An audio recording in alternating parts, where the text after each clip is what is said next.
Ever since the resurrection of Scar by the hyenas, Scar had been working to destroy Simba and the Pride Lands to take his revenge. With his army of crocodiles, jackals, hyenas, and vultures, Scar had been launching assaults for many seasons, which made keeping peace a dangerous and difficult task for Simba and the Lion Guard. But inevitably, they had enough and became convinced they needed to stop Scar's ghost. Hello, I'm Isaac from What's Up Videos, where we discuss fun topics for fun people. On my channel, I focus on spreading magic by examining Disney films, so if you are new here, consider subscribing. Through many evil plans, numerous recruitments, and difficult battles, the army of Scar has been consistently halted by the efforts of the Lion Guard. Nothing Scar conjured was allowing him to break apart the Pride Lands, especially since the Guard had been growing stronger through every fight. Realizing that the Lion Guard had built up the strength to no longer be on defense, Simba felt it was time for Scar to finally be defeated,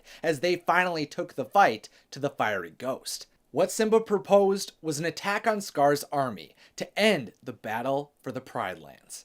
You and the Guard have proven you can defend the Pride Lands, but it hasn't stopped Scar's army. We need a change in strategy. I say, we take the fight with Scar into the Outlands. It is time. Time to defeat Scar and his followers, once and for all. There was a problem though. While they were confident they could face the soldiers that followed Scar, no one knew how to end Scar's new form. Not even Rafiki was sure how to stop the ghost that threatened them all, but the Lion Guard was confident that they could discover the weakness. Preparing to face Scar and his Outlander forces, Simba and the Guard rallied the Pridelanders together, who had been assisting in the battles up until that point. With Bupup's herd, Matimbo's herd, the flocks of the Pridelands, Mbeya's crash, Maku's float, Laini's group, and the guerrilla warrior Shuja, the Pridelanders were prepared for battle. But there was a problem. Scar knew they were coming, and he would not sit idly by as his enemies rose to fight him. The night before the Pridelanders were planning to attack the Outlands, Scar's forces set fire to Pride Rock in hopes of tearing the royal family apart. Though Scar failed to cripple his enemy's forces, he taunted Kion, the leader of the Lion Guard and Simba's son, stating that he will never be able to stop him. Scar claimed that Kion was not strong enough to overcome the power he possessed, but the son of Simba knew the truth. In previous conversations with his grandfather Mufasa, the Great King had insisted that Kion had the ability within himself to be able to end Scar's tyranny from continuing. Mufasa told him that all evil can be defeated as long as he remained true to himself. Focusing on this advice, Kion believed that he would find a way to stop the fiery soul that tormented them, and pretty soon they would be presented with a solution to rid them of Scar. At first, the Pridelanders became fearful of Scar based on his power, through his ability to burn Pride Rock, and with the realization that Kion was unsure of how to defeat Scar. But a defector of Scar brought them hope. As the flames consumed Pride Rock, the hyena Janja, who had led his pack to follow Scar since his resurrection, was convinced by the hyena Jasiri that he should side with the Circle of Life and end his allegiance to someone who desired to wield power selfishly. Witnessing Scar's cruelty towards his loyal hyenas made him realize he had to side with the Pridelanders, and because he had switched sides, he was ready to tell the Pridelanders how Scar had told him the way he could be defeated. Janja explains that by using Kion's most powerful roar of the Elders, an ability he was granted as the leader of the Guard, the fires of the volcano Scar derived within would consume him. Scar would be overwhelmed and would then cease to exist.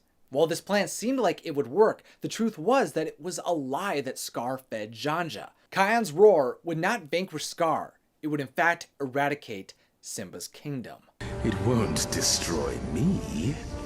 Instead, he'll cause an eruption so huge it will destroy the Lion Guard and turn the Pride Lands into a wasteland. Ignorant of the reality of Janja's information though, Simba and the Pridelanders continued to support the mission. They would go after Scar. It is time. As the sun rises the next day, the Lion Guard and the Pridelanders unite and charge through Scar's forces. Ray Ray's pack, Kaburi's float, and Mazingo's parliament are no match for the forces that have been trained and brought together for this battle by the rulers of Pride Rock.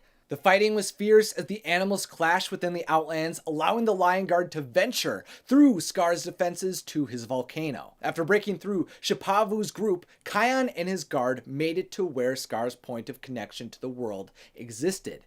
With the army of Scar in shambles, Scar was the last power to be defeated before the war was over. When the Lion Guard approached Scar, he provoked Kion by ordering his minion Ushari to scar the cub, giving him a mark on his eye. Scar tells Kion that they are now bound together by their similar scars, and that the Lion Guard leader cannot defeat him. The wicked ghost attempts to infuriate Kion with the comparisons and force him to act out impulsively, but Kion focuses on himself and what he knows. Kion refuses to attempt to defeat Scar out of selfish aggression by using the roar, knowing that he cannot defeat evil by fighting fire with fire. Listening to Mufasa, he remains true to who he is and refutes Scar's remarks by instead only doing what one Lion Guard leader can do to another.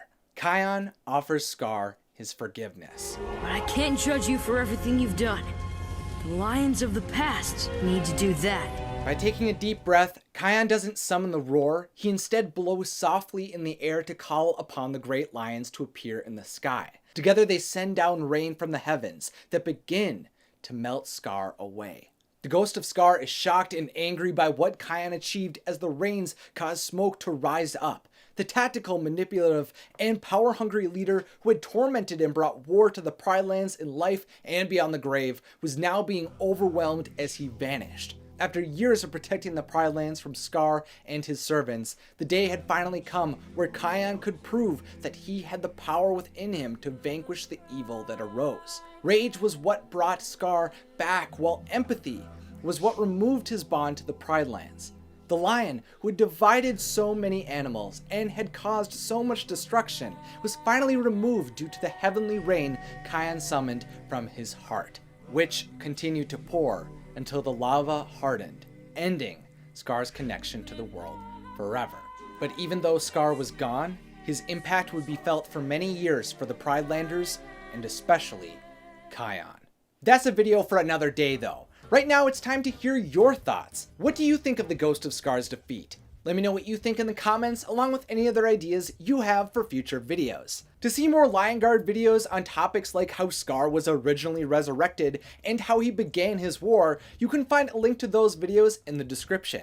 And if you'd like to continue to see more magical discussions like this one, then don't forget to click that subscribe button and the beautiful bell if you're new. Thank you to my wonderful patrons over on Patreon who are amazing supporters of my videos. And as always, thanks for watching and have a magical day.